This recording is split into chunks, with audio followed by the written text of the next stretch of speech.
Over 2 billion people around the globe are connected to the internet.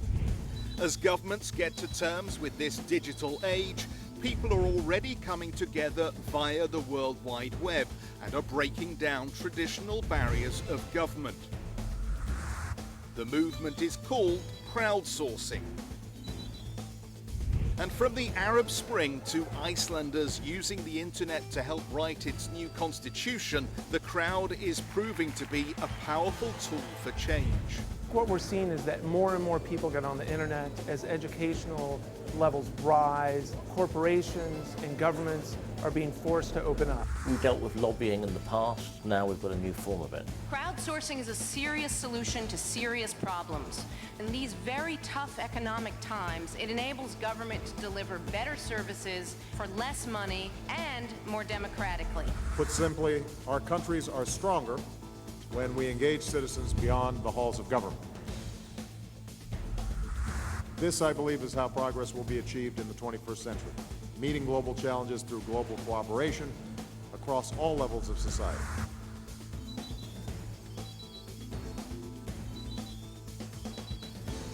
So in today's politics, is it the power of the crowd or a more authoritarian rule that's key to effective governance?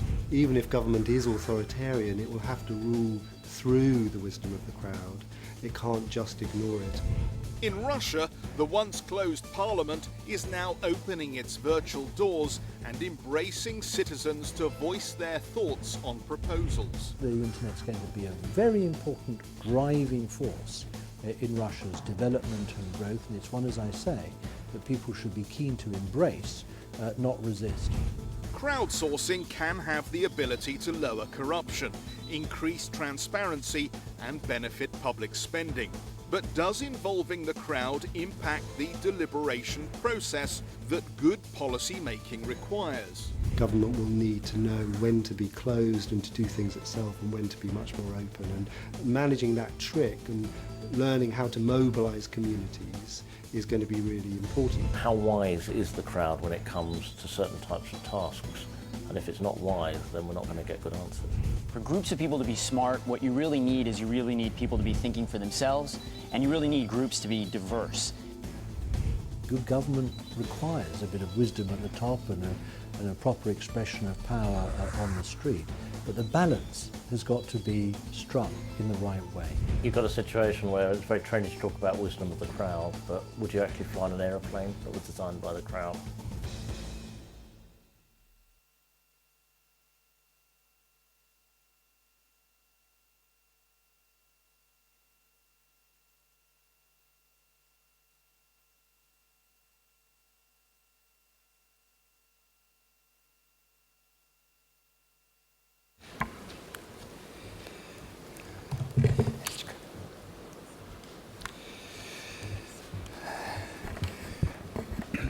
Доброе утро, уважаемые наши гости, доброе утро, уважаемые коллеги. Я прошу прощения за первую нашу недоработку. Мы не объявили о том, что идет синхронный перевод на все языки, и ролик можно было тоже посмотреть в синхроне в переводе. И прошу всех, кто нуждается в переводе, у нас двуязычная сессия будет, поэтому прошу использовать ваши наушники для получения перевода. Хотел бы сделать еще одно объявление. Мы сегодня предполагаем сделать 3 голосования. Нас интересует ваше мнение по некоторым вопросам. Постараемся нашу дискуссию организовать максимально интерактивно и интересно. И поэтому прошу вас использовать эти пульты для высказывания своей точки зрения по тем вопросам, которые будут поставлены всем нам на голосование. И призываю вас записывать ваши вопросы для докладчиков, для панелистов, которые вам покажутся важными, которые вас заинтересуют. Для этого у вас есть в пакетах Сбербанка все необходимые аксессуары.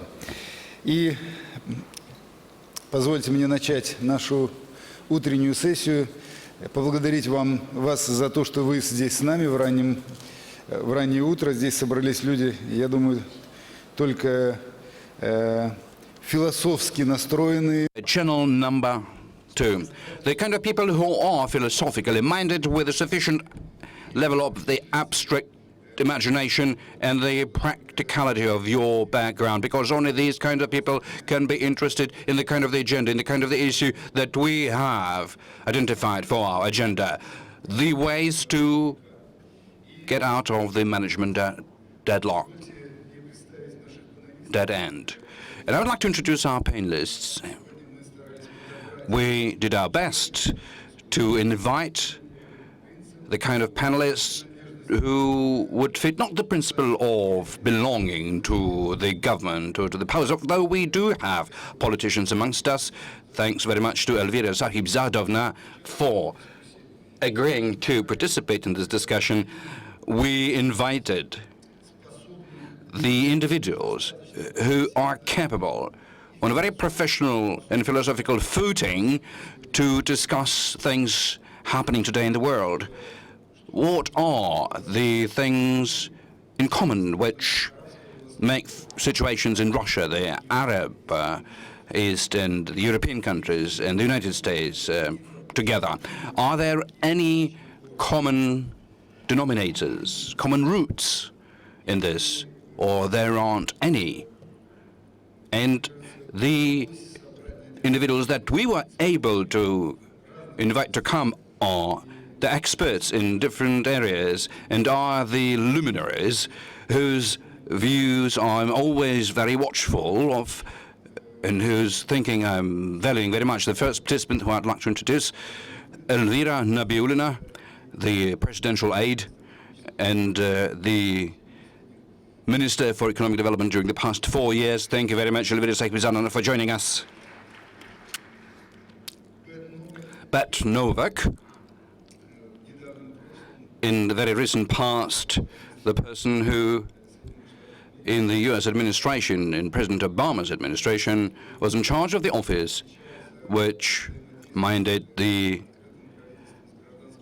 cooperation with the open government, with the civil society, and for the information technology. Beth Noveck wrote a book, Wiki Government, and a wiki which we translated into the Russian language, and you can basically get a copy of it on our stand out in the forum. Our third participant, Tim Kelsey, he is the individual who also has a lot of practical experience. He was involved in the private businesses, and he set up one company which, on the basis of the current sorts and technologies, and basically he will tell us more about it, but it did a lot of work in the life sciences, and the result, his company was acquired by the government agency which started applying this technology in its everyday work. And so Tim has got an enormous experience of how the open government technology could be used in the UK, and I believe that the UK has really advanced far in this area. Our third participant, the Harvard professor Andrei Shleifer, the person who was born in Russia and who was educated, who was raised and who in Russia, but he developed his career in the United States, and he is known in the economic world as the person who achieved a lot in the area of the economic and financial theory. He was acknowledged to be one of the most outstanding young economists and received the award, the kind of award which is given to the economists under 40, and in the financial world he's an iconic person. He's the guy who's done a lot for the development of the world economic science. So for a certain period of time, Andrei worked as the advisor to the Russian government, and a whole series of his writings were dedicated to the starting of the Russian experience. I know that for many years Andrei wasn't able to come to Russia, so thank you for responding, and we're very happy to greet you here. Konstantin Remchukov, also professor, but from his home university, the university named after Patrice Lumumba, where Konstantin taught economics also. I mean, he taught economics in one of the American universities. He wonderfully combines the qualities of a professor, a thinker, a macroeconomist, a publisher of one of the most known and popular Russian newspapers, the Independent Gazette, and the kind of person who is capable of combining that with a practical business. He's also a very successful businessman. And the last but not the least, participant Alexander Oslon, my big partner in the course of many years, a very big partner in this particular topic, the person who, in his practical work, every day uses the openness and the crowdsourcing, and Alexander is the first person who was capable to translate this technology and the crowdsourcing technology into Russia. He's the chairman of the Public Opinion Foundation. Alexander Oslon, the person with very unconventional thinking. It's always a pleasure to talk to him because he has his own very fine kind of an opinion about any political processes taking place either in the world or in Russia. And dear colleagues, let us begin our working session and begin it with the first voting round,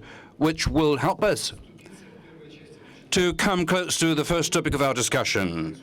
What is happening today in the world? The first question which I would like to raise, to address it to you, to our speakers here, let us try and find the diagnosis. What is happening today in the world? Why it is boiling? Why the economics boiling? Why politics are so much going through an upheaval?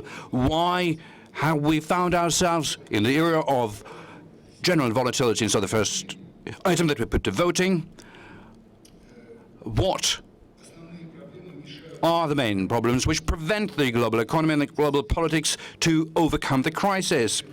So there are three optional answers. The first is that there is a temporary shortage of leadership, a deficit of leadership. Secondly, there is an obvious conflict between a rapidly changing world and the old models of governance, and we need a new governance model. And the third one, there is no such thing as the governance deadlock. There is some other kind of a third reason which defines it all.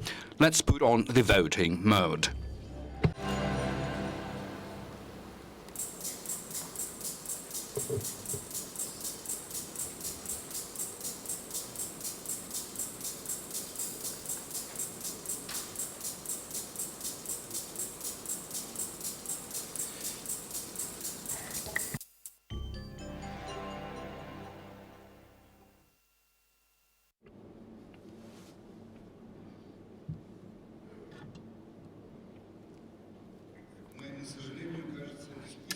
To my regret, this discussion is going to be too active because 71% of the audience responded by pressing button number 2, and everyone, it means, have a good understanding of there being a systemic governance problems in the world. So let me raise a question to our panelists. Do you think in the same way, or you have some alternative meaning? Andrei, you'll be the first one.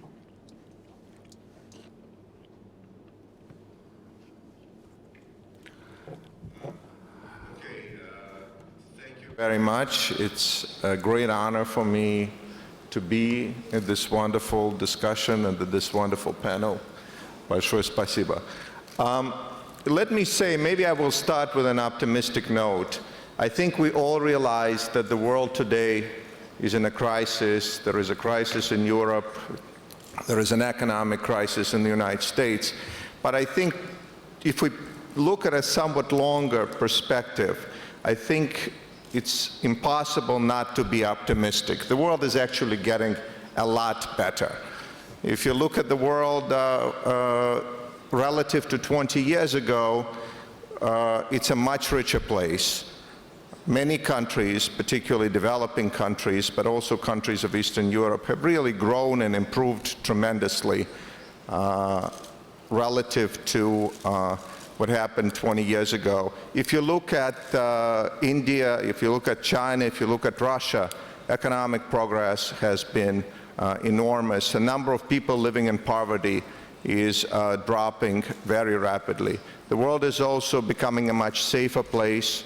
We have no major wars in the world. The levels of crime and violence are falling. The world is becoming a much more democratic place. The world is becoming a much more educated place. The world is becoming also a much healthier place.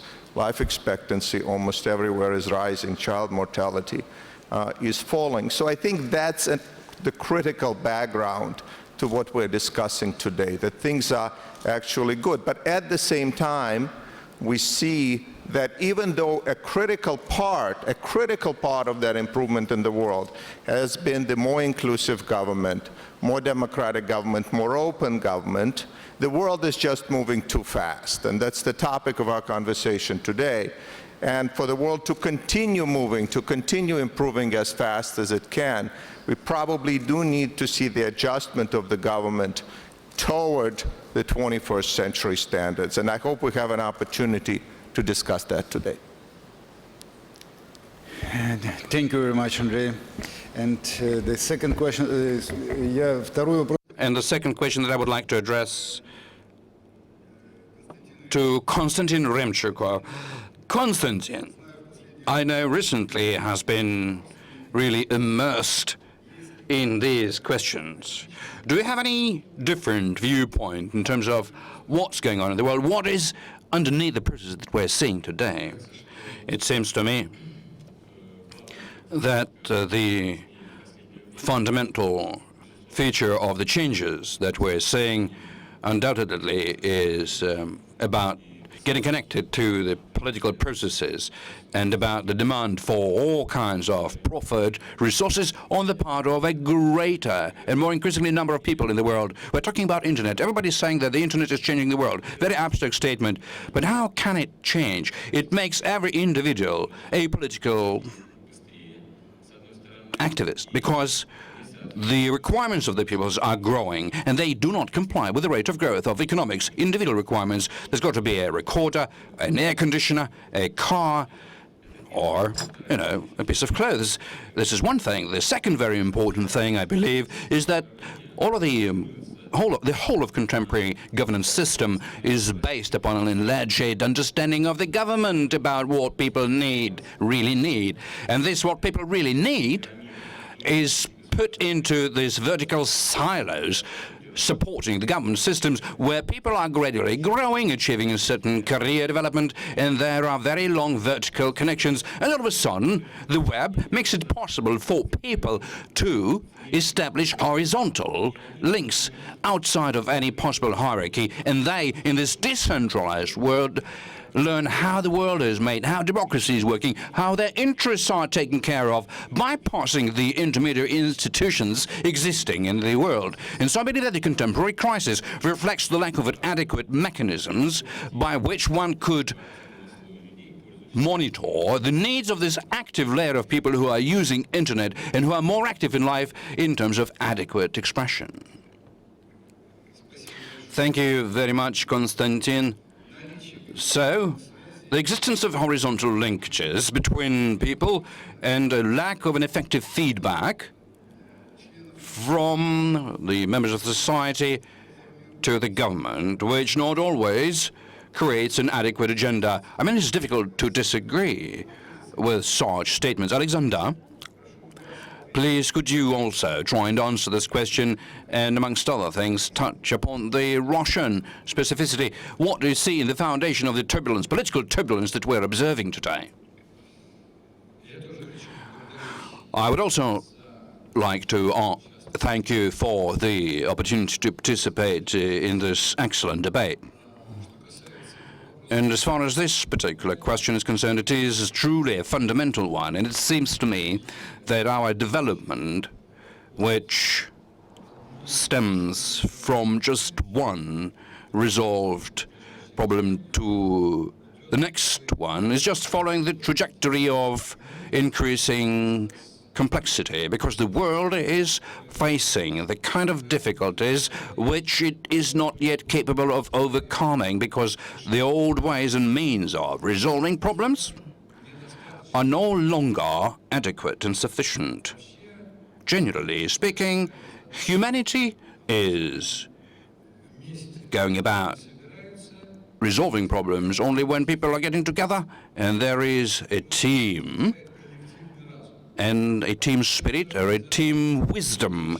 The more complex are the problems, the more powerful such team wisdom, team intellect has to be, collective intellect, in the form of collective intellect starting from the companies, corporates, boards, expert groups, institutions, formal or informal, today are not adequate. One needs new forms, and these new forms should engage the kind of people who, in the old days, yesterday, did not participate in this process, who either acted as observers or acted as subordinates or simply were passive. Today, one is to talk about government and governance problem.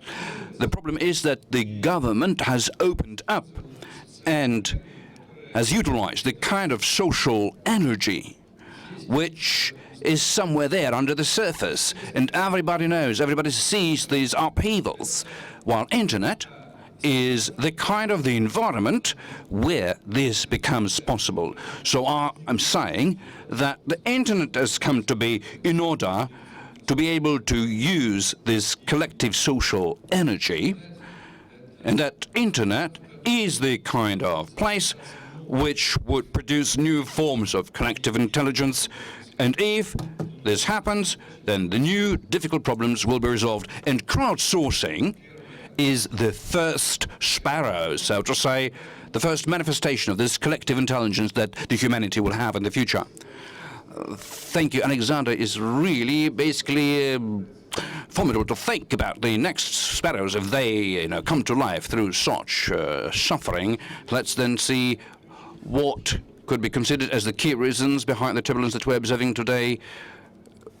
Our colleagues who have experience of looking at it through the government structures in UK and US. But what do you think about it? And is there anything in common between the Occupy Wall Street and the Arab Springs and Occupy Abai, which is our domestic Russian form of protesting? Is there something in common? Very much, and thank you for having me. I think, as you point out by mentioning Occupy Wall Street and the Arab Spring, is that in common is the dissatisfaction with current institutions. So regardless of the specific policies that are protested, there's a general sense the institutions we have today, as we see reflected in this poll, are outdated. So government exists to do two things: to manage the flow of values and to manage the flow of expertise in society to the end of making decisions. The system we have for managing the flow of values is voting, which is a rather anemic and rather thin and passive model of participating only once a year at most. The system we have for managing the flow of expertise is bureaucracy. And we know that those systems have become outdated, are not the best way of really getting at the tremendous expertise that we see diffused throughout society, throughout this room, of getting this kind of wisdom of the crowd into how we make decisions today in government. So I think what we're seeing is a tremendous sense of dissatisfaction, but also, as Alexander has mentioned, the opportunity that technology has created is what's causing this to bubble to the surface, the sense that we can do better, that we can innovate in our model of institutions. There's no company in this room that doesn't think how to bring innovation to its business model, and there is no company bigger than, of course, the public sector. So we have to be thinking about how do we bring innovation to the core business model of governance.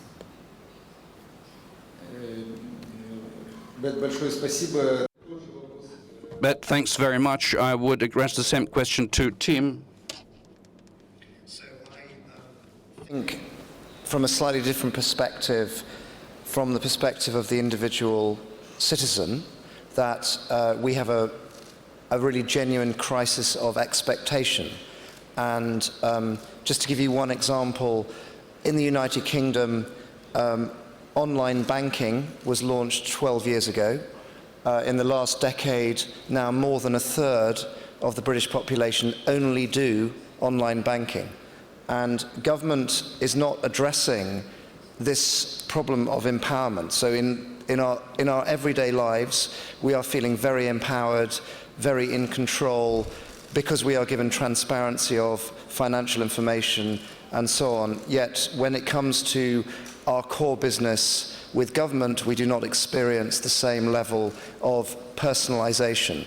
And so I think this is not a small peripheral problem. This is a fundamental problem with the way in which government, as Andrei was saying, is behind the curve, feels out of date, is not addressing itself to the opportunities and demand that the new technology offers us as individual people.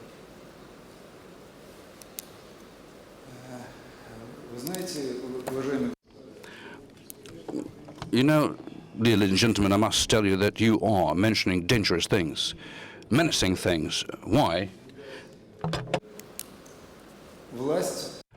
Because you are saying things which mean that you need to give the power of governance into the hands of the people. You know that throughout thousands of years, that was a pivotal, issue in the human debate, so to say. We know how many wise heads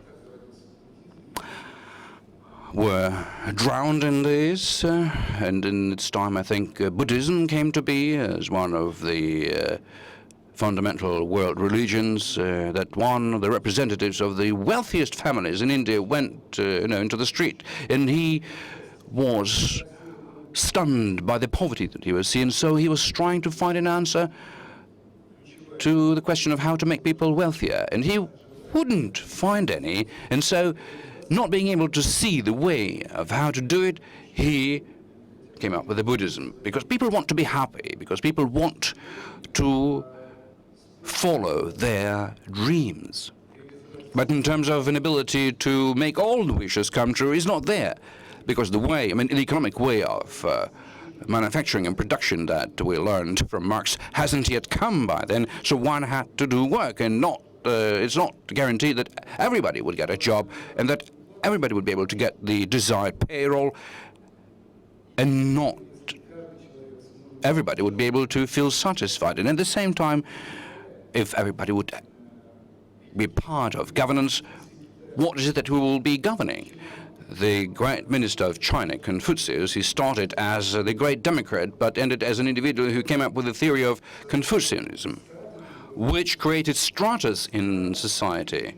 And the great thinkers, such as Lao Tzu, produced their Tao theories, encoding them, being afraid to share them out with the people in the street, because they realized that as soon as everyone realizes and understands the foundations of oneself and learns to be one's own master, it would be very difficult to manipulate them. But people don't want to be manipulated when they start acquiring intelligence. And in the Hinduist culture, or Hebrew culture of Kabbalah, for 3,000 years it was a secret theory, because people knew what it would mean to open up the eyes of the millions of people and to make them sustainable, because any mass governance implies manipulation. How one can live and how one can manage the kind of a society where everyone has equal access to information, where everyone has the ability to form judgment, not just through a censored information channels, or distorted by politicians, or the media, which is somehow independent, but in fact we do understand that all the media still busy to work in order to preserve strata, so how one can live in such a society. And so, hearing what you say, I really feel quite scared, because it seems to me that you don't understand what you're saying. Please tell me, maybe you will support me. I'm not sure. I don't think that it is a dangerous thing to share power with the ordinary citizens. I believe it is dangerous to share the power with the mob.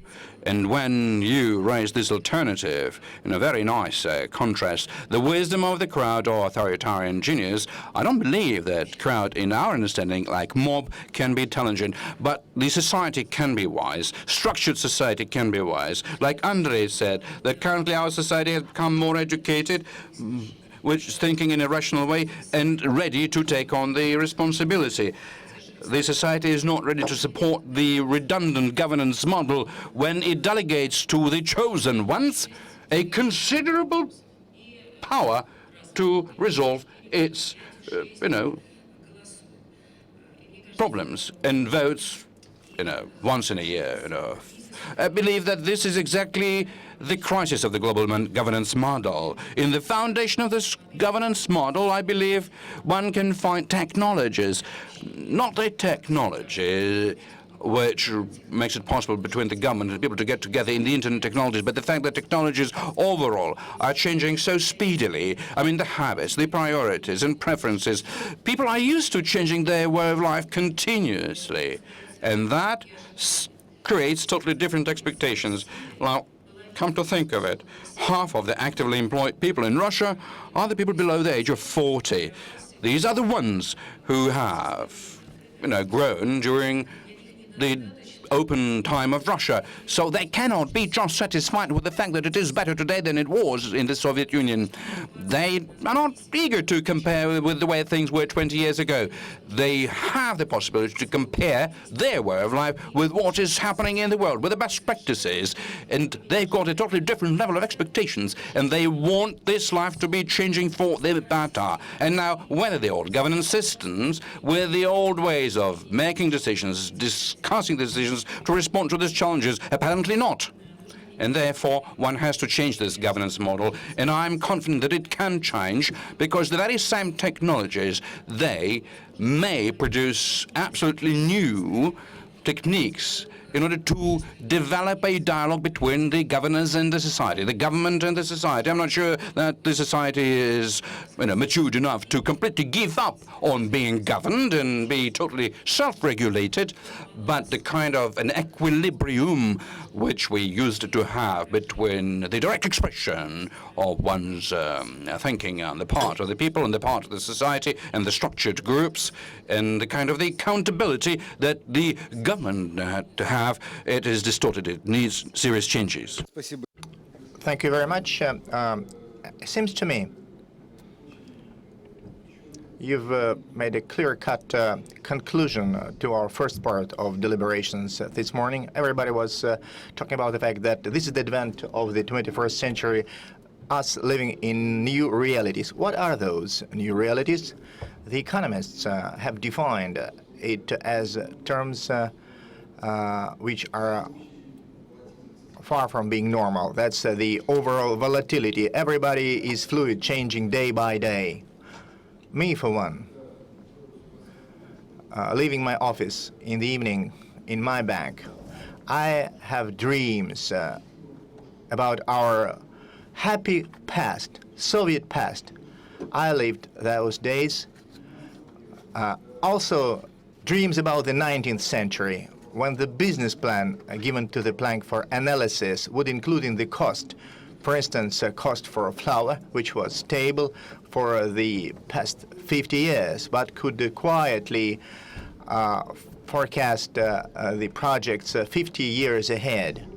Today, when those shares of the most stable blue chips in the country, which is called Sberbank, is getting 5-6% difference in bank with a volume of trade of $1 billion worth of, then strikes me, what kind of realities are we living in today? Unfortunately, the same situation is known in politics. We can see everything is very fluid there too. And the conflict of the 20th century and the 21st century, for that matter, is about the fact that the words democracy, or some authors, interest authors, say and talk about so-called sovereign democracy. That's curious. That's rubbish of words, I guess. Rubbish of words of the 20th century. What we need is basically new technologies. which would be enshrined in the notions of democracy. And you are perfectly right saying we're all fed up with waiting for virtues of politicians. Once we voted for them, yes, and now, let's say for 5, 4, 6 years for that matter, are they going to come up with some miracles? Are they wizards of sorts? And, are we supposed to be stuck within the walls of our kitchen and living rooms? We cannot affect those decision-making processes, and the new generations on the streets today, they want to change their own life. They want to influence the elected governors, the elected mayors, or deputies in the parliaments, MPs, the governments. So they are fed up, they're frustrated when they can see that those people they have voted in do not reflect at all their aspirations. So if you don't have this feedback, then what? People will, so to say, vote with their legs. People will flee this scene. Most creative people are fleeing their countries to the places where it's more comfy for them, to find a place and time for self-fulfillment. I will share a story with you. I can see some governors are with us in this room today. Thank you for coming. Alexander Oslon, that was a story. One of my good acquaintances was elected governor. He was a very effective manager before. He visited this area, he visited several times. He was visiting manager. He could see bad roads, bad buildings, outdated, dilapidated. For about 12 months, he put together a good team of experts, pros. Colossal progress was achieved over 12 years. He repaired doors, lights, he painted buildings. He did many good things there. By the end of the year, they measured his ratings. Turned out, as opposed to the beginning of his career, they plummeted. I felt like 10% less. He was flabbergasted. He didn't know what to do. I visited with him to tell him, look, what's going on here? What kind of mankind are they? What kind of mindset? Are they barbaric people living here? Just look, what happened before me and me? I am so successful in my business. Look what I've done to it. You know, it looks good now. Roads, everything. But they're disgusting people. They're very unthankful people. Well, I say, well, you were not lucky with the people. From Saltykov, Shchedrin, they said that in Russia, the author of Russia, he said the problems of Russia are people and roads. Well, let's try to understand what these people want in reality. And then Alexander Oslon sent his team there. They made a pool. They talked to the people who didn't understand how happy they were with this new government. So the task of the day was, we asked the governor, please put down on paper your 5 top priorities in your activities there. After this poll, these 5 top priorities, we compared to the 5 aspirations, the expectations of the people. There was no correspondence at all. People didn't give a heck about this road, you know. They were used to those roads. They didn't pay attention to how beautiful their buildings were or airport. Everything was okay with them. But they had humongous problems with water, quality of water. They knew that it was a poisoning water. They were poisoning themselves and their children. There was a problem with all these utilities. Half a winter, you know, it was very cold to live in those buildings. They had big problems with regards to medical care. Big problems with regards to kindergartens and pre-K system altogether. The governor, to his credit, changed his priorities absolutely next year. He started to work on what people put on paper as their priorities were concerned. And over another 12 months, he improved the situation. He became more popular. 20% better rating he got this time. Then we met with him again. Once again, we had a little bit of drink with him, and now we discussed again this problem. Who was lucky with people, or people who were not lucky maybe with his governor? The answer is very simple. Bottom line, our infrastructure is bad, management is bad in this country, of course. This is part of our legacy. But a bad manager, if he doesn't want to understand that he is probably the main problem, then this is the biggest problem in our country. Now let's turn to the second part of our discussion, the pathways to get out of this crisis of management and the role of outsourcing, crowdsourcing. Let's first start with vote again. We want to get the mood here. What are the possible scenarios of the development of situation in different countries and in the world as a whole? That's more tension socio-economically and strengthening of powers of strong leaders using modern technologies involving constituents and experts in decision-making and policy implementation. And the third, pessimist, progressive government paralysis, slow auto-resolution of the problems through successive crisis waves. And the first was growing social tension, bringing to power authoritarian populist leaders. Please make your choice now.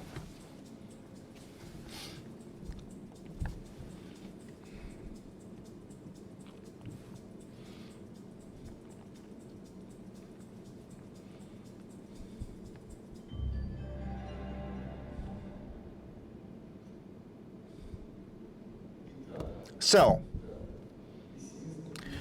there are not too many pessimists.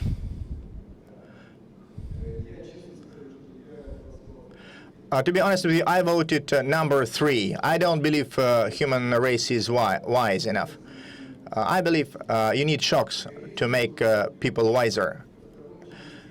And first, I think the third situation will happen, and then the second one will follow. But I can see there are more optimists than myself in this room. So I'd like to ask a question, all of you. What are the pathways to get out of this deadlock of the current world management? So what you can see as the tools to get out of it? Well, certainly I was sarcastic saying that I would be pessimistic, but we all need to understand that all those politicians in power, they're afraid of internet. They're afraid of open expression of protests of masses of electorate. Look into internet today. You know, it's all more of disguise, and under these masks, people want to hide their essence, their true nature. When politicians read the internet about themselves, the first instinctive desire on their part would be to switch it off, this internet thing, altogether, to get out of this reality, to live in their own secluded world. Yes, you can switch off internet, but you cannot switch off reality. So what need they do now? There are several things to it, from my perspective, which are essential, I guess. The problem of management, what you've said about Confucius, that was a very specific character of management in those times in China when he lived. The system of management could be legitimized from the perspective of society or not. Whether it was a democracy or not doesn't really matter. Legitimate system of management is such a system when it addresses the problems of the people. If the authorities do not tackle the problems of people, then there will be contradictions, next antagonistic contradictions, and we all know that would create a revolutionary situation sometimes. First thing. Second, I think it's very important. Joseph Schumpeter, when he analyzed the reasons of progress, he was talking about two novelties. First novelty would be organizational management innovations. Second, technological innovations. In our country, though, I believe I make a case here that the problem of innovations in management are not given enough attention and time. When we're talking about innovations, primarily we've been talking about technological things and others. But this is, I think, a very serious factor in play. When they invented this vector and vertical of power, they wanted to consolidate will to address problems. But it's catch-22 here. They were talking about the vertical selection of problems in one column, but you should look around, you should spread, you should broaden this possibility of dealing with other problems. A vertical thing is like the governor says, do this, and people do this, but there might be some other problems around. Therefore, I wouldn't over-dramatize all these things. I cannot perceive a possibility of collapse, but I think that the system of administration is inadequate. They should first correctly identify the problems and find adequate rules and tools and means to deal with these problems. When the society believes their government is legitimate, no, there will be no longer a problem of Occupy Wall Street. It will not destroy this system. In countries like Egypt, Tunisia, Libya, where from the eyes and perspective of the society, the authority is not legitimate, then any protest, any problem would be very destructive for the whole system. Therefore, we have no interest in collapse, in revolutions, of course. I believe there is a consensus on this one.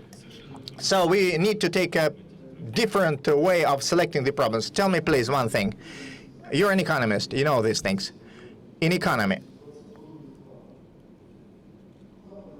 there should be some valve, you know, against this revolution. Like what happens here in Russia, you know, with some protesters, not a big problem. We cannot affect the problems of Greece, for example. No. When I met with foreign investors myself, I told them once, well, it's a bad policy to try to support to shore up exchange rate. And representative of the central bank left the room immediately when I said that. Well, you need some valves, you know. When there are some problems, there should be some airbag against them. Now, in Russia, do politicians understand that? Politicians in office, do they perceive correctly these unpleasant signals sometimes from the crowd? It's not just unpleasant signals this time. If they don't have this airbag, this valve, what is in store? Well, any diffusion takes time, you know, for any idea of getting currency. These protest movements on the Bolotnaya Square in Moscow, for the authorities here in this country, they need some time to, you know, digest these problems expressed by other people. I was following closely all these political processes underway. I could see Putin, when he visits a factory, when he meets workers there, people say, Vladimir Vladimirovich, look, we need this, we need money, we need credit. Address the social problems. He would listen to them, but never, ever have I heard them, these workers, saying, Vladimir Vladimirovich, we need good competitive environment. We need a good legal system, just system, fair system. I've never heard them saying we need good investment climate. Hereby, those people using internet, they will be talking these things eagerly. And the authorities, again, sometimes instead of them, sometimes jointly with them, would like to formulate the problems. But electoral forces taken by authorities who are dependent on the budget, who are not in this modern technologies world yet. So one has to be wise. Use support of the people who don't assign this task. But you also need to understand those problems put forward by so-called medium class. Remember, we had two crises, 1998 and 203. You know, people of the government were not involved in that.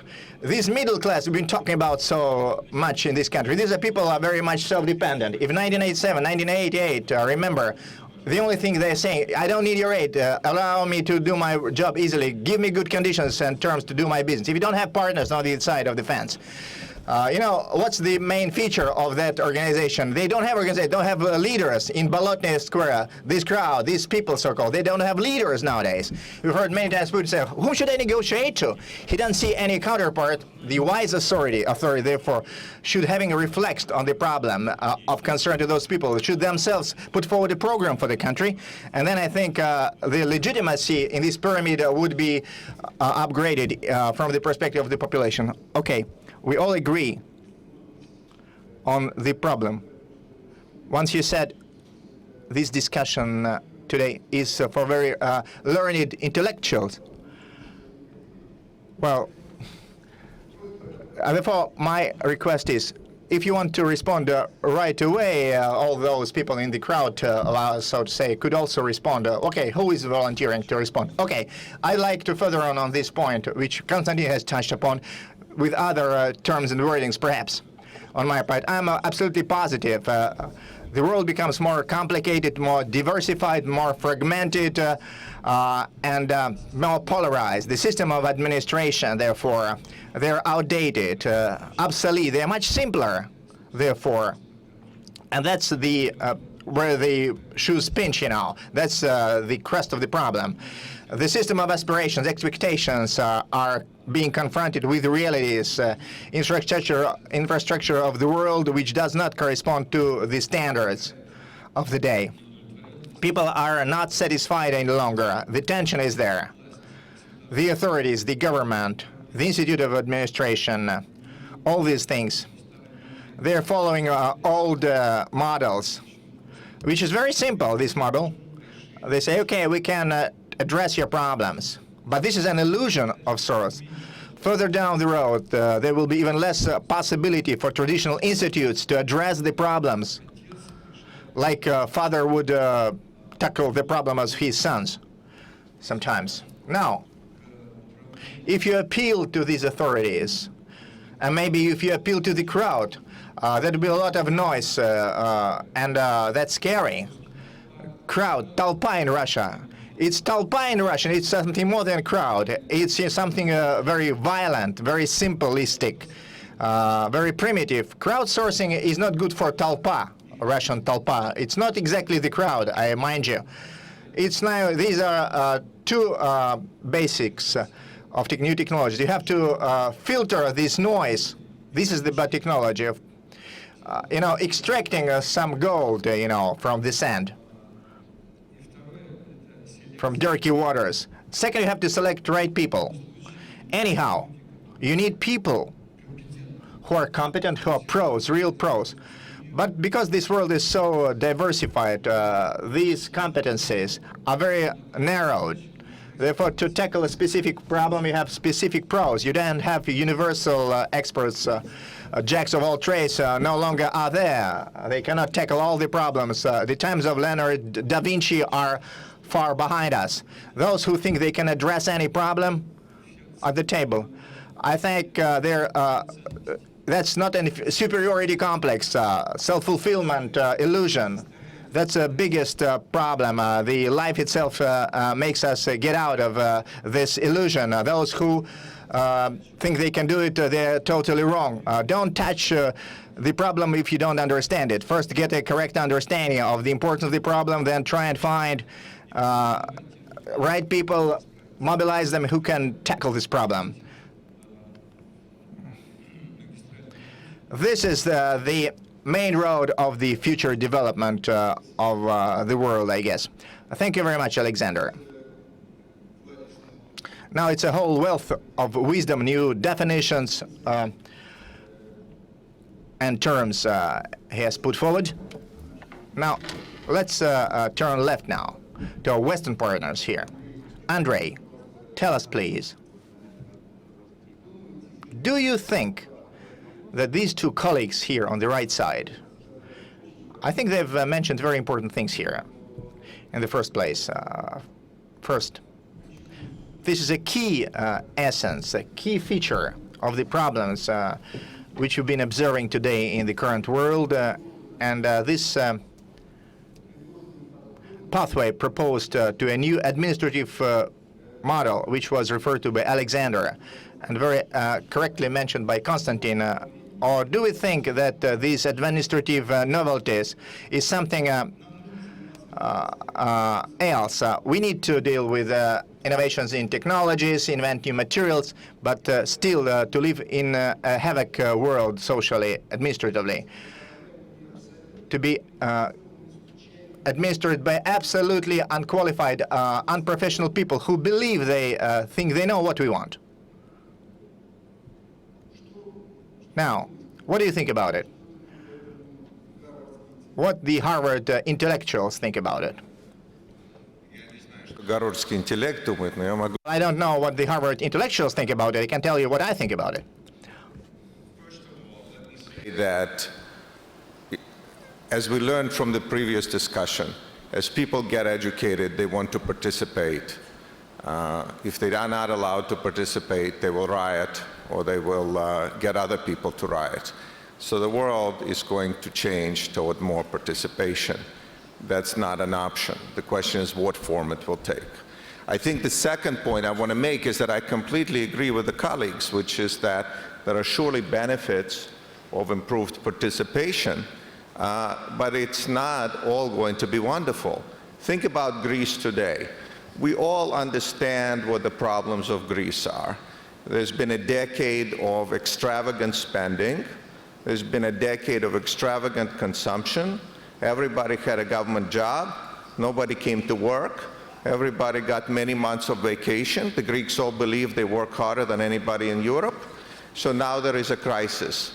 What do the Greek people want? How do they want to solve the crisis? Well, they want more government jobs. They don't want to pay any of the creditors. And they want the government to continue giving them money. So if you take a vote, you can take a vote on internet. You can have every Greek person type in their suggestions for how to improve the situation of Greece, and they will say that the Germans should pay reparations for World War II. That would be the suggestion, okay? So there are obviously limits. We know this is not going to work. We know it's not going to work. Greece is a country with a living standard of France and the productivity of Bulgaria. Okay, there's a bit of a problem. The two have to come together. Either the living standards have to fall to the level of Bulgaria, or the productivity has to rise to the level of France. And so I think that goes to the absolute heart of the limits of participation. There has to be some belief in the laws of addition, some belief in the laws of reality, in the laws of physics. And I think that we do have processes, electoral processes and other processes that lead to the convergence, but it's far from a foregone conclusion that this is going to be so easy. Thank you very much. You know, I do understand Greeks quite well because quite often I also have this readiness to really pardon all of my lenders, my debts. Because when you come to a church and you ask the preacher, please pardon me all my sins, it really would be great for somebody also to pardon all of my debts. But I do recall then that a lot of more people owe something to me, and that stops me. So this balance, where is this balance? Where is it? How? When, I mean, Alexander is saying here, there's this noise in the crowd, there's this noise in the internet, but you got to ask someone, and where is this someone who you can come to? I'm a politician, I'm opening up internet in the morning. I mean, it would be better off not opening up internet at all. I would really pass the law for the politician which would forbid them to look into the internet so as not to get into the bad mood, because that isn't the way for the process of improving stable governance. But if you violate, infringe this prohibition, go into the internet and read things that are written about you, both Obama and Angela Merkel and the Arab leaders and President Putin and all leaders are forced to read these things about themselves, and as a rule, people don't like politicians. And so when you see things that are written about you, you have to go to them and then ask them, what am I to do? This internal, tremendous psychological conflict, how one can overcome it, or should it be overcome? Or maybe we should simply just step back and do something about internet. I think to Andrei's point, the answer is not voting. Voting is not where we're going to see all the solutions coming from. Look, in modern society, we have companies that strive to make ever more complex products, like cars and computers, and they do so by creating complex organizations and networks of organizations that create teams of people to make increasingly complex goods. My colleague at MIT, Cesar Hidalgo, works with large-scale data sets to demonstrate that, in fact, the more complex the products are that a society makes, the more successful that society will be over time. Governments make public goods, but we don't have the complexity in our institutions to get teams of people working together to solve these difficult problems. And voting, or by itself, is not actually complex enough to allow us to work together in new ways.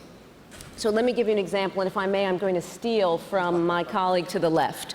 His forebear, Henry II, created something called the jury back in the 12th century. The jury is a practical, powerful, concrete model of a way in which government has shared power with the people to make decisions in teams in an effective way. We need 100 more models like it for creating that sort of creative engagement. So why does Wikipedia work? Wikipedia works against all expectation because I know how to participate in Wikipedia. I know what it means to write an entry or edit an entry in an encyclopedia, and that allows me to engage with people I've never met before across a distance in doing a very complex task. We need more processes like this in governance and in government, and that's going to require a great deal of trial and error and experimentation with new models of participatory management and governance that go beyond mere voting, because the popularity contest is not the way we're going to get at the expertise that we need, at the good ideas that we need, and that's where the crowdsourcing becomes a really interesting alternative as a way for us to get at the expertise and the commitment of people to solving problems together, the juries of the future, the citizen juries of the future. Can I slightly kind of answer this question in a slightly different way? And I feel like we've had a very depressing conversation so far. And I feel like I come with a bit of good news, which is actually that there may be a solution to this problem. And the solution is really simple. The solution is transparency. So in the United Kingdom, we have decided, our Prime Minister, the Cabinet has decided to publish everything. And the reason we've decided to publish everything, and maybe just for everybody here, the thought is that transparency might be the key characteristic of 21st century public leadership. Maybe being open is the answer. And the reason is because we know it works. So if you will forgive me, I just want to tell us a very small story about me, in fact. 15 years ago, I was a journalist. My mother was a doctor. And she telephoned me in tears to say that she thought that another doctor she was working with was killing his patients. And I was very worried because as an investigative reporter, I had seen many people become whistleblowers. And it's a very difficult thing to be a whistleblower. And I didn't want my mother to be a whistleblower. In the end, she did blow the whistle. The inquiry established that this doctor had been very negligent, and as many as 50 people, certainly 11, had their lives shortened because of his behavior. The most important, oh, I see the slides coming now. It's actually the next slide. The next slide. There. The most important thing about this tragedy was that if the hospital had looked at its data and been transparent, many of these women would not have died. So as a result, I left my newspaper to set up a company. Can we have the next slide? Can we have, yeah. Because what we have now realized is that if we publish data in healthcare, just this is an example, doctors behave differently and lives are saved. So if I can just point everybody to the second example, the British example here. 7 years ago, the British heart surgeons decided to publish their data, publish literally individual data on their own performance. 7 years later, death rates, because of the competition that was provoked between the doctors to be better at their work, death rates have fallen by up to a half, by up to 50%. And in real terms, that means that 1,000 people a year are living because of transparency today when they would have died. So transparency, I think, is the answer to our crisis, being open, and more than that, transparency is a basic human right. I'll leave it there. Thank you.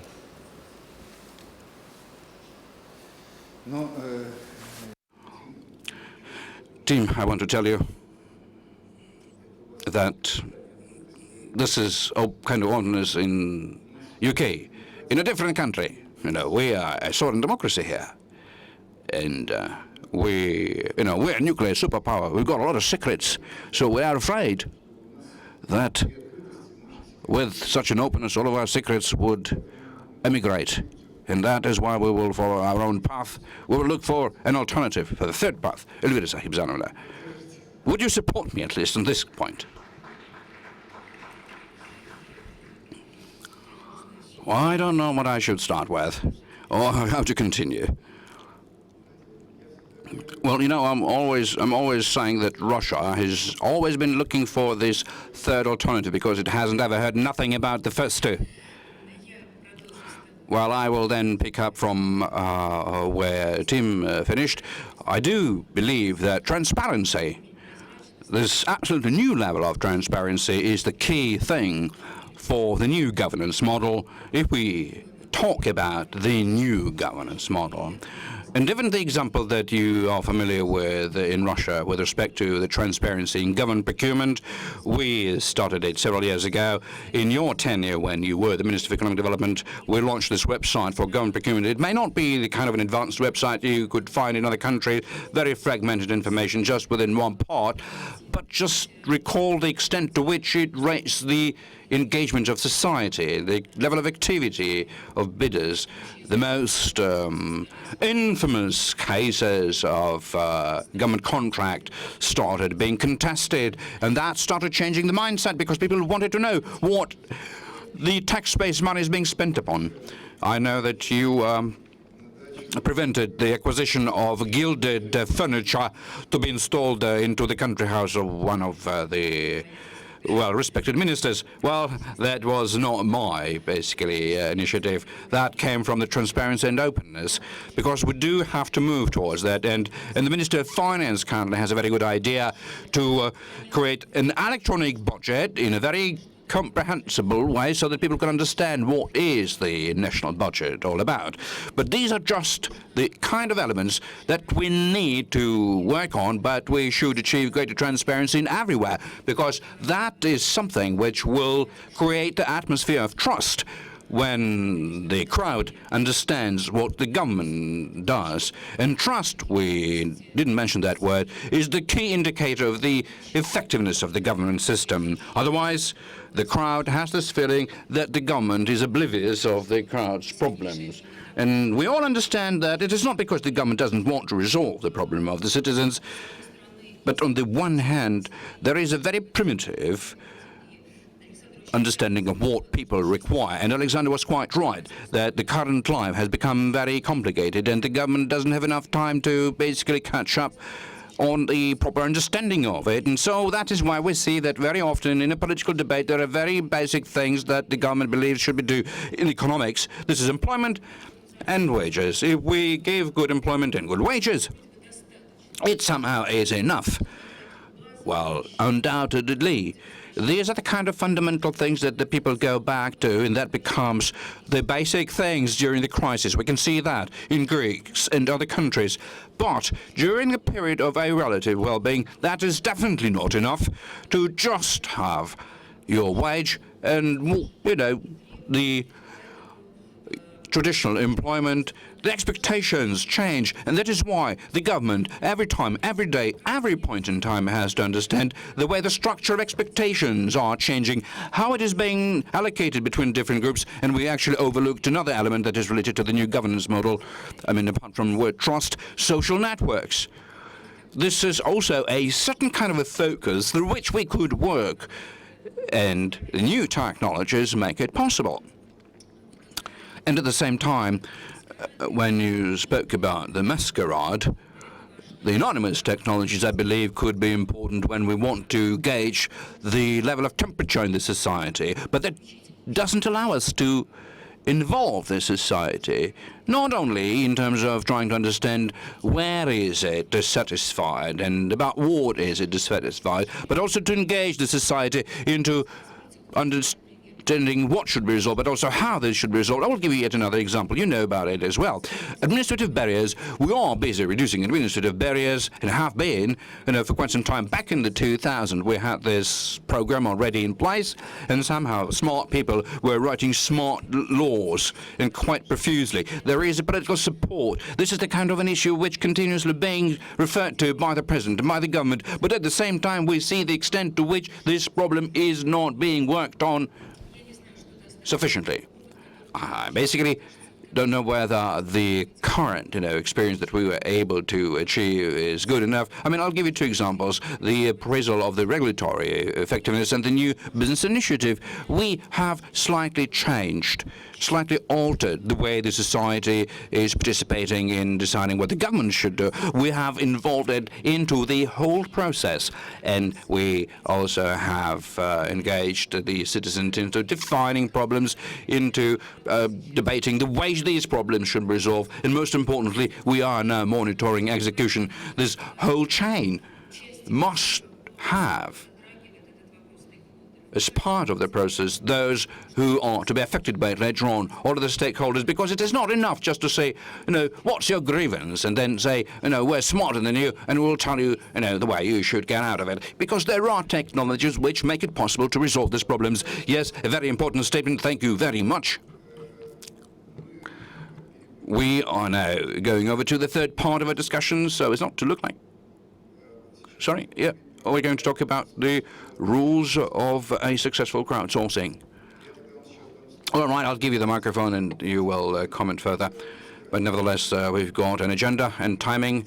Dear colleagues, we are criticizing ineffective governance. Please allow me effective governance from my place here. And most importantly, in an authoritarian way, thanks to the popular demand, because everybody have to stick to a very busy schedule in this forum. Well, two observations. The first one is that we are not used to have the right rules that we proclaim to apply to ourselves, because we're saying corruption everywhere, corruption, corruption, corruption. And today only a lazy one wouldn't say anything about corruption, but nobody is applying it to oneself, because whatever I do this is not corruption. And moreover, if a politician mentioned the word corruption, a governor, a mayor, or a minister, he believes that he is already basically a fighter against corruption. So this very surprising thing not to apply to oneself, the kind of rules that we're trying to preach to the society. This is the kind of Russian specialty. I want to say that we don't start with ourselves. So there's kind of an upbringing, that Alexander mentioned, that the government is trying to raise it in the mode of, we will resolve your problems, ended up the government not being responsible for our life. And I believe this is a big problem, the problem of perception, the problem of mindsets. And going back to the crowdsourcing, you've almost convinced us. We're already for it. Just tell us how to work. Are there any technologies that are already applicable in terms of the rules of crowdsourcing, which would make it possible for these jewels of individuals, these jewels of ideas, these jewels in the kind of criticism that we hear, and critics are not popular because the media is deemed to be just the source of a noise. You're always criticizing somebody in your newspaper, the government. Stop criticizing. You should write about good things only. And the media people, the media channels, the media organizations, they're always dissatisfied with something. But to go and meet the media representatives is deemed to be a demonstration of the weakness of the government. If we start doing something, following what the media advises, it means that the government is weak. You know, it seems to me that this is exactly the kind of point that, Konstantin, I wanted you to talk about. And colleagues, we shall start with Alexander, who is the person working on technology. He's got 2 companies in the area of internet technologies. He has an engineering educational background and a software engineer, so that is very close to him. Is there any technology of how to find such a jewel and separate it from the rock matter? Well, all right, yes, I will be able to tell you. You know, the politicians who basically look into the internet means transparency, because politicians through internet are able to find out what people think about them. But it doesn't mean that this is something that has never been mentioned about them before. It's just that these conversations took place in the kitchen and they didn't know about it. This is quite a surprise, you know, for them. So they have to get used to this new transparent situation. And so in this transparency and openness environment, there manifest themselves the kind of people who are capable, talented, and competent, and these are the kind of people who we need in order to resolve problem, and they have to be engaged into the crowdsourcing. Now the question is, are there such people available? The thing is, to live in the new world of openness, in this multipolar kind of world and new competencies, is something that not everyone is capable of. Now the question, are there such people? But theoretically you can definitely answer by saying, yes, of course there are. There are always 6% of the best people available in the true sense of the elite, but empirically, you know, in terms of the kind of pilot work that has been done by now, shows that these expectations are quite valid. For example, the fisheries legislation, where this particular draft act was debated upon the crowdsourcing platform, utilizing technology of engaging the broadest possible crowd, which was involved in introducing amendments into the text. There was no place to be emotional. If you don't like something, put in your draft. Then voting, you know, for what was ultimately compiled.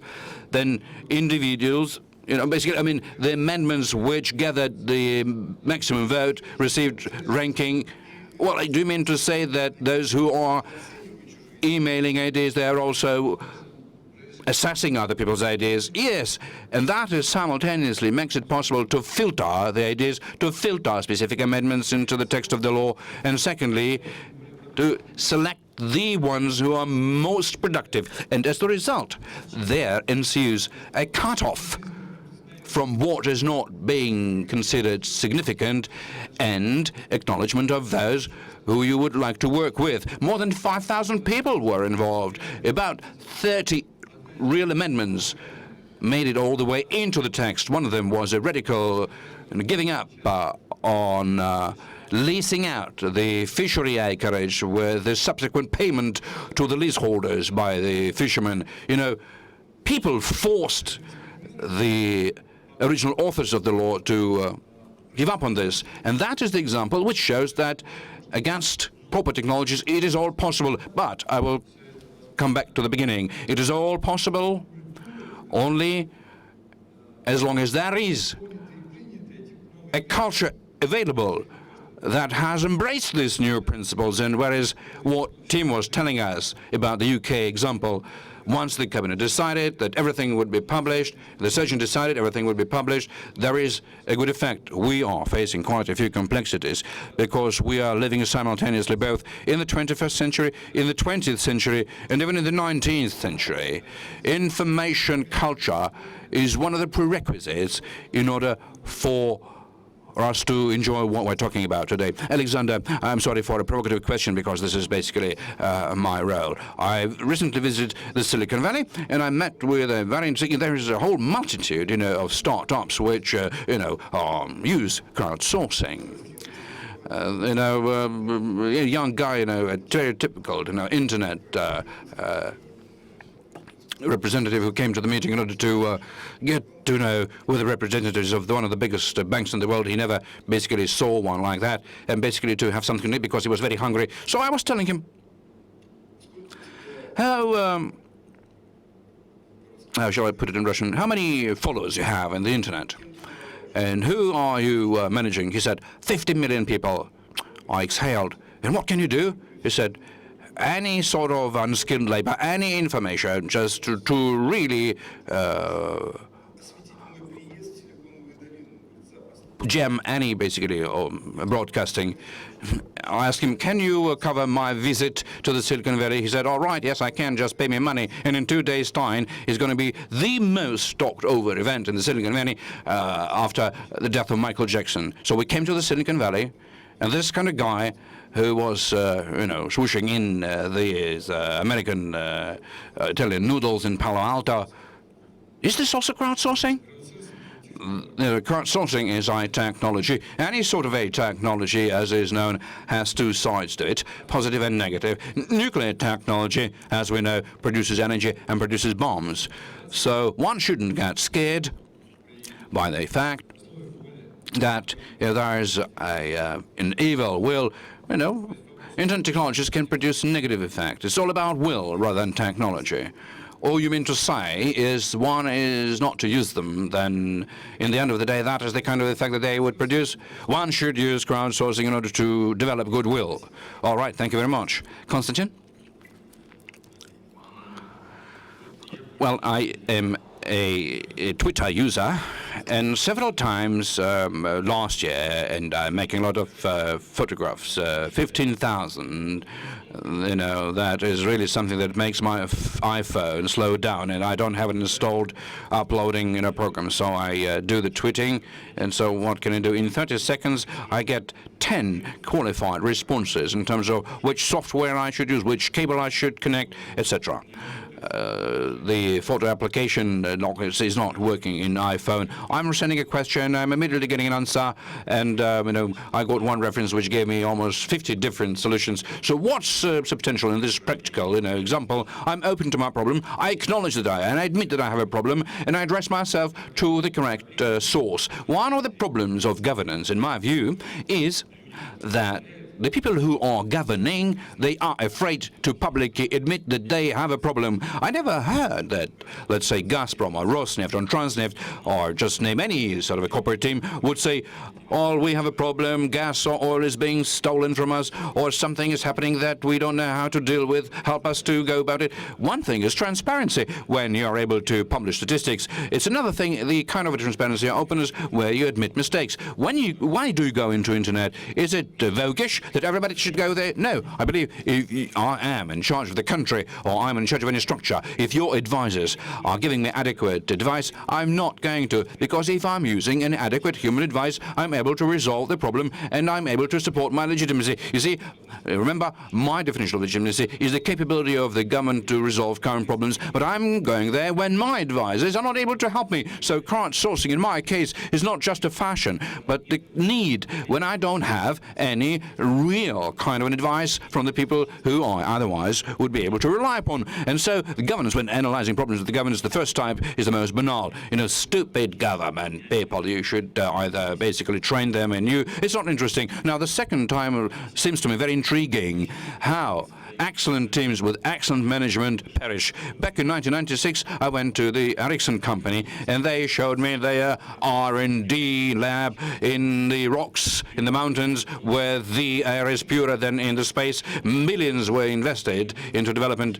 Where is Ericsson right now? They were very sober. They, you know, followed the Swedish disciplines. At which point in time this management, this governance fails. So this is another very substantive issue. You know, the third question to understand when the new thing should be coming, and there is already a good management system in place. So this good management system has been installed into the system, what in the English language should be, say, into the mainstream value network.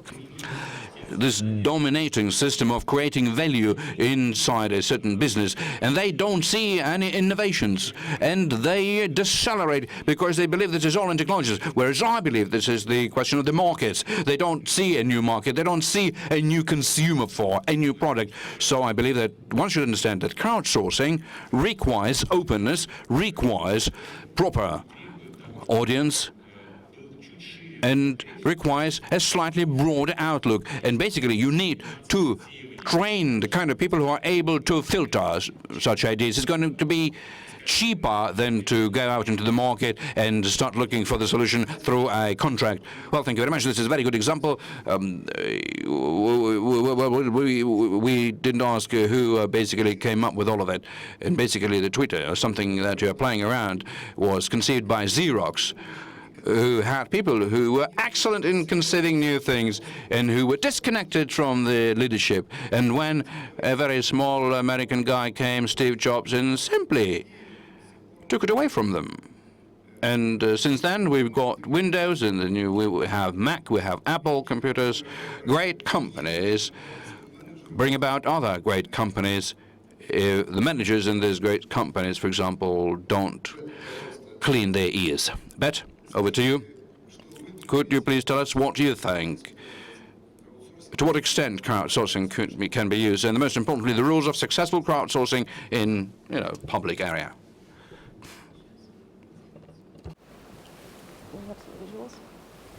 Maybe if we can bring up, I'll give a few examples to illustrate the kinds of things people can do. So I think the combination of these two answers is right. You have to have transparency and open data, but you have to have people willing to ask the questions and get people working with the information, because the governments and the institutions and organizations that collect the information are not always in the best position to know what to do with it. And that's where Twitter and the social media companies have been so successful. What they've done is open up their platform and enable people to innovate on top of the platform. So why is Twitter so successful? It's so successful because there are hundreds of thousands of applications that have been developed on top of Twitter that make it work better. But it's not purely about the technology, as Konstantin has pointed out. If you go back to that last slide, this is an example from India of a group called MKSS painting data from the government on the walls in 100,000 villages. Let's go backwards a moment. And asking people the question, what is the mistake here? What is wrong? And what they're doing is using open data to save money, to uncover people on the government payrolls who are dead, who never existed, and thereby saving a great deal of money. In the United Kingdom, there's a new group called Space Hive that started, which is using crowdfunding, getting people in a distributed way to give money to raise the capital needed to develop, to make football pitches or build park benches in their local neighborhoods. There's then, in the space that Tim has been so pioneering in, if we go to the next slide, the combination of open data, but then a government mandate to get people, if we go to the next one, using the data to actually build innovations has led to the Ministry of Health and Human Services in the US putting out data sets, like in the UK, and then 2 doctors in Denver building a company and an application called iTriage, which allows patients to know what the symptoms are that they have, what the disease is that they suffer from, and to book an appointment with a doctor instead of going to the emergency room and overburdening the public health care system. If we go forward 2 slides, please. The next one you'll see forward, we'll get there, is one of the things that crowdsourcing is allowing us to do with these kinds of new technologies is what I would call re-regulation.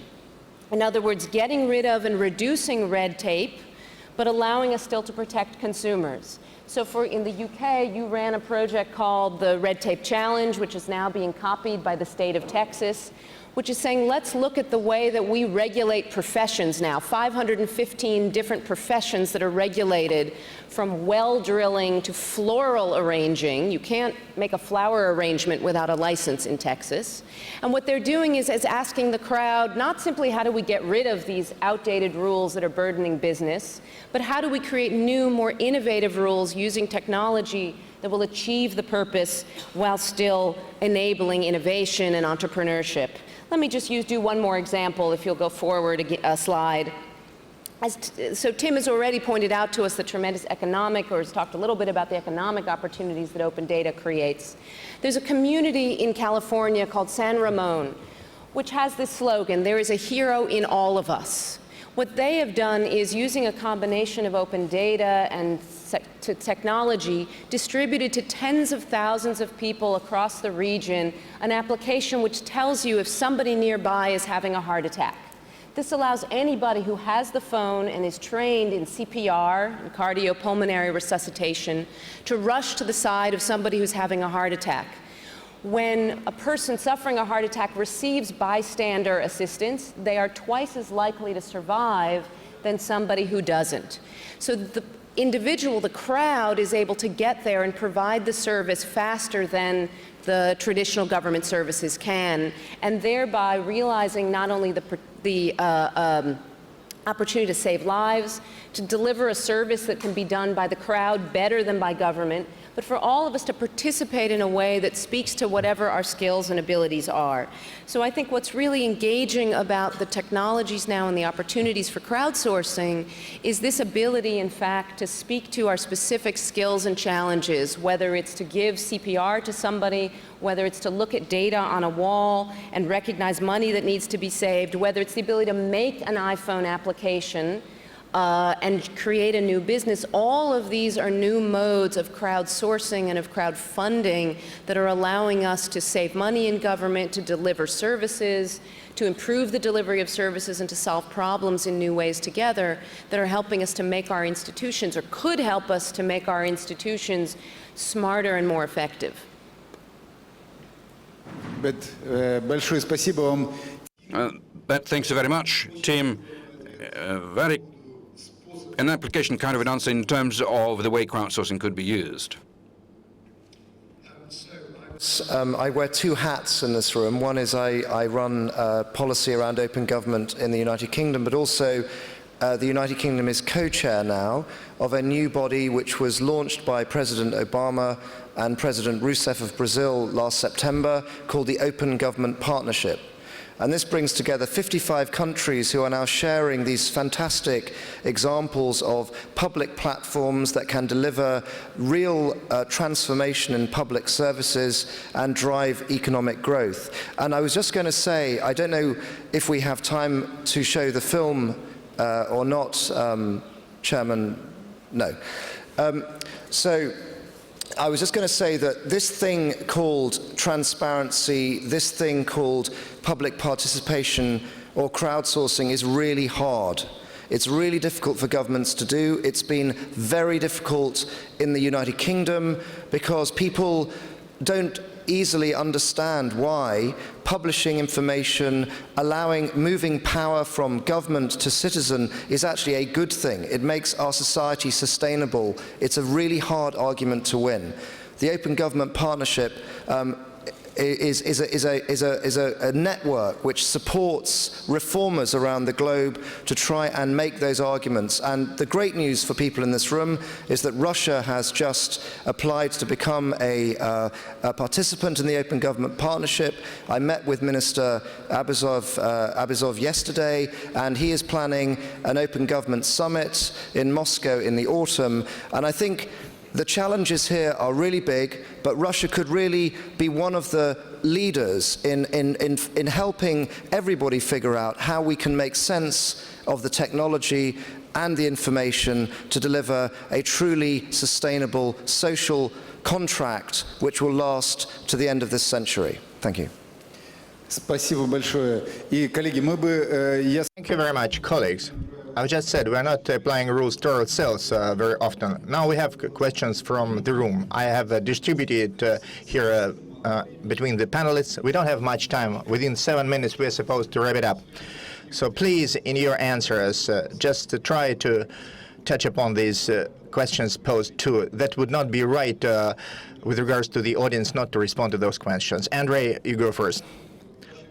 Your vision regarding the applicability and the ways and means to make that applicable as regards crowdsourcing, and now regarding the question. It's obviously becoming incredibly important, and I think it's wonderful that Mr. Gref is putting his knowledge and his authority behind this idea, because it clearly has a bright future. But I want to stress that it's just one of the approaches, that we see many other ways in which the quality of governance is improving around the world. We see, for example, many initiatives for transparency that were already mentioned, but we see some very simple things. For example, in China, one of the principal mechanisms for improving the quality of government is complaints. So there is a very elaborate system that allows citizens at the very local level to file complaints against officials. And to the extent that it's a very hierarchical structure, in fact, these complaints are often acted on, and this is a check on the activities of the officials. A third idea, which is becoming incredibly important in many countries, is simply public sector management, which is that, 20 years ago, people said that, Russia is different, has its third way, that Russian enterprises are not going to be productive because people are not capable of working very hard. Well, 20 years of a market economy, and thousands of Russian firms are extremely productive. There are millions of entrepreneurs in Russia, and the country is growing very rapidly. We've seen the same transition happening in the public sector in many rich countries, which is that the modern management techniques that often do not exist in the public sector are increasingly introduced in the public sector. And again, that may be a way of improving efficiency. Now, I could give many examples, but let me answer the question. The question was, don't I think that the wide introduction of the internet has had an adverse effect on financial markets in making them more volatile, more vulnerable to panics, more vulnerable to manipulation? So if we're thinking about the benefits of crowdsourcing or participation of the crowds in the public sector, what about in finance? Well, it's a fantastic question, but actually the opposite is the case, which is to say that today, financial markets everywhere in the world have become less volatile, more stable, more informative, less vulnerable to panics than they were 50 years ago or 100 years ago. So the fact that in financial markets, which are the prototype of the idea of the knowledge and information of millions of people being aggregated and incorporated into prices, have been in some sense the best proof of the wisdom of this approach. And I should also say we saw an extraordinary example of that and the conflicts that arise of that over the last 2 years in Europe, because, as you know, the financial markets have caught on very quickly to the fact that European governments are bankrupt, and the European government bonds are not worth all that they're made up to be worth, and they, in fact, the AAA ratings and all the wonderful ratings that Mrs. Merkel has insisted on were invalid. And so you saw the monumental battle between the governments of Europe that wanted to claim that their debts are good, and the markets and the wisdom of the crowds that said, no, your debt is not good. And of course, as you saw, the markets have won, and European governments increasingly are coming to grips with the fact that their bonds are not solid, that the markets knew better, and that they have to change their ways. Thank you very much. Thank you. Александр, пожалуйста, ваше последнее. Thank you, Alexander. Your last remark, and please answer to the question. As regards this question, very briefly, if there is a conflict of generations, they ask as regards internet use in the world, the younger people would recourse to internet. The older people maybe are in war with the younger people. I think it's a false correlation. I can give you a good known example that birth rates in Amsterdam will grow when stock will fly over the city. Then there might be some more in-depth factors in play. That's the spirit of nowadays, of modern times, and younger people are more in tune with new thinking, new things coming. More often they are younger people, of course, but some people are not young, not only in their body, but in their spirit. Even older people are now those who, should I say, belong to the new modern world of ours. There are some of them physically are older people, too. Therefore, I don't see any generation gap problem here.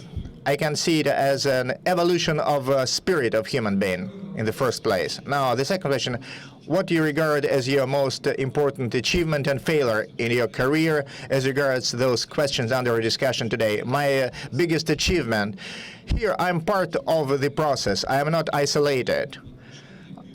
I'm relevant, and in Russian we have a new word which emerged, and it's not often that you have to do with emergence of new terms. Crowdsourcing as a term.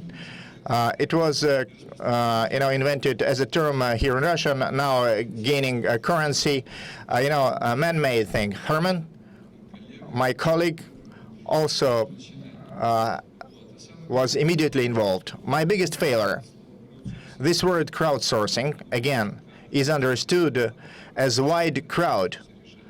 For some reasons, he's supposed to be in position to address everybody's problem. Now, the other thing, open government.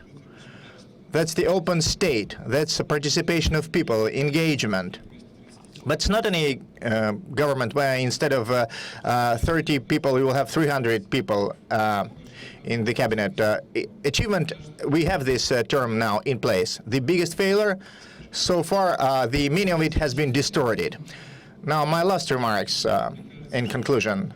Seems to me that people who built railroads in the 19th century believe they did it in order to transport cargoes and passengers. In reality, that was a factor of industrialization going on. The same thing with regards to Internet. People creating Internet use it in belief Internet is all about talking, communicating, or getting kicks of it. But it's a new environment, in fact, where new realities are being born of collective effort, of collective wisdom, as I said before. And in this environment, the new opportunities appear to address problems which were out of reach with the older technologies. Thank you very much. Now, Konstantin, the floor is yours. I'd like to say that yesterday, listening to the President of Russia, Vladimir Putin here, I took a look at some points. I wondered what I could add here. Putin said, competition in politics and economy is the main locomotive of development. State capitalism is not our objective. Putin, corruption is the worst evil with regards to development. The risks are more here than fluctuation of rates on oil, and so on. Who can put it better? Even Nelson Mandela couldn't have said it better, more democratically. But at the end, he said something which I think just could be an euphemism for a sovereign democracy, so-called. He said, in Russia, there will be nationally affordable forms of democracy. What is this? Competition? There will be no state capitalism? I don't know. That's a big question mark here. Now, reacting to the question of prospects, whether there will be no crowdsourcing being lethal for these authorities here, I like to tell you the following. There is understanding of the main locomotives of development on the one hand. On the other hand, apparently, like we met yesterday at the breakfast of Sberbank with some members of the government, I was flabbergasted when asked whether the market development, more competition on the gas market be achieved. He said, we'll be getting there, we'll be moving in that direction, he answered, this minister. When the other minister was asked what the specific feature of the open government vis-a-vis standard conventional government, he said, open government will deal with the questions of lobby, of the hallway, just, in a house, like in a house, but bigger problems. We will not tackle them as if these tariffs and rates for gas, which we pay on a monthly basis, will not be the problem for people, he implied. Now, my question is, there are prerequisites. The public opinion, new ideas are all there, even those declared by the president, as to there is a need to make changes in the expiry decision to make these authorities more legitimate. Now, how they will be implemented in national features of the government, if it doesn't become a break or shackles. Now that's the risk taken upon by the government here. Thank you, Konstantin. Now, colleagues, the last vote today. Dear colleagues, please show us the question forward. What needs to be done for authorities in Russia to prevent social tension in society? 3 possible answers. Start using crowdsourcing actively. Put the country in order, or do nothing about it. So what can Russian authorities do to counter social tension?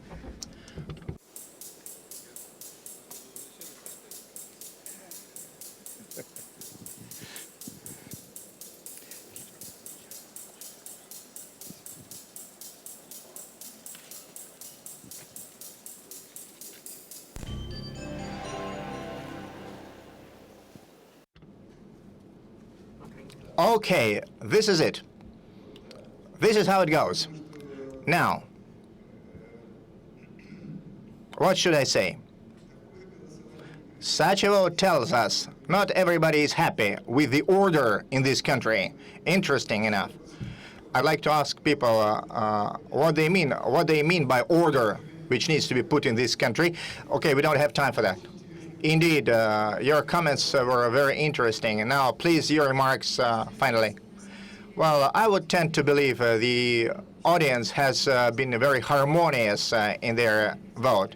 I would read it as follows. We need crowdsources to put this country in order, to know how to put this country in order in the first place.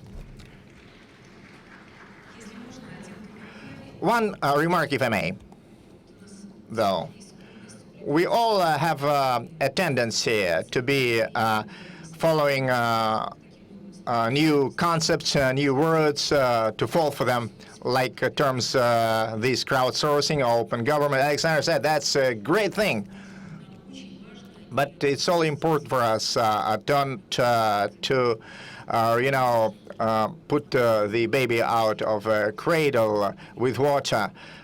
We have not denied the importance of crowdsourcing, all of us here, but it's very evident. We need to listen to the society, to engage people, simple things. If we refer to that as crowdsourcing, not simply addressing the crowd, talking to the crowd. Sometimes it's primitively understood because of Russian translation of this word, crowdsourcing, like talking to the crowd. There are ways and means to apply it correctly. One needs to be very consistent here. First thing is to listen to the people and to engage people. Now, I'd like to comment on a very good question posed to me. Apparently, we need to think about very specific things, how we can implement these things. How can you formalize responsibility for the decision made by the crowd? And who will be to blame in case of mistake?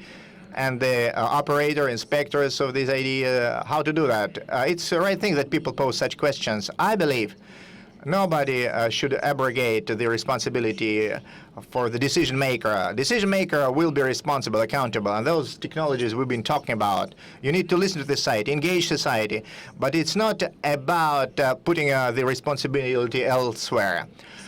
Most importantly, it will upgrade the quality of decisions. It will help us to address the problems which indeed are faced by the society. This is what really matters, and technologies will serve us.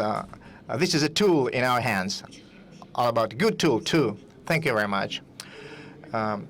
Elvira, let me be on my feet now to show respect to the audience, to the panelists, where we have today brilliant people, outstanding people. Thank you very much for being with us today, with us coming from different corners of the world, having found some time to participate in this discussion too. Most important discussion for the modern status of our society in Russia and elsewhere. Now, I'd like to share with you a very interesting question was asked about the generation gap to Alexander. Tony Blair was with us recently. He said a very interesting thing. He said, I can divide people into categories, open-minded and close-minded people. Open-minded people and close-minded people. These are the key thresholds here. Not long ago, I went down south on a business trip, and the chairman of the bank told me they signed a new governor here, and I went to him. I wanted to give him a present, his library of Sberbank, one of the outstanding books. We've been translating those Russian books, which we recommend to the readers. In all our affiliations, and the government was telling him, well, these books, I read them 20 years ago. I don't need your presence of this nature. Okay. I'll leave it for themselves. It was so insulting, not because of the fact that the people was in an awkward situation, not because of the government, but millions of people who will be hurting, who will be suffering because of such a ruler. Today, I might as well say, Evgeny Maximовich Primakov is in this room. He's exactly the person who could say, I know everything here. Don't teach me. I've seen this movie before, 20 years ago.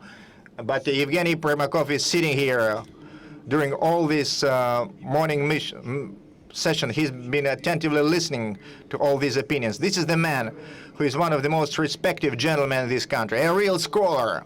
One of the most reputable scholars. Yesterday, we all watched a TV program with his participation.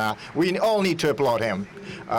We all were keeping our breath yesterday during this intellectual intercourse between Dr. Kissinger and Dr. Primakov, all good friends and partners. It was so arresting. Thank you very much, Evgeny Maximовich, for being with us.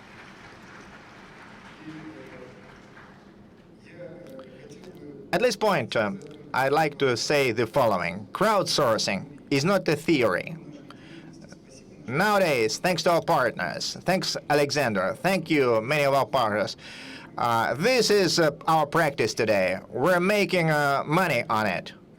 The volume of crowdsourcing transaction investments in our revenue is about $1 billion today. Every year, as a minimum, by $250 million we augment it thanks to the ideas presented to us and making a net profit. Therefore, I'd like to share with you this information regarding different crowdsourcing. We were talking about the selection process of people. We have beautiful technologies. I think we are pioneering in the world, for that matter, as regards crowd staffing. We have learned to clearly define talented people.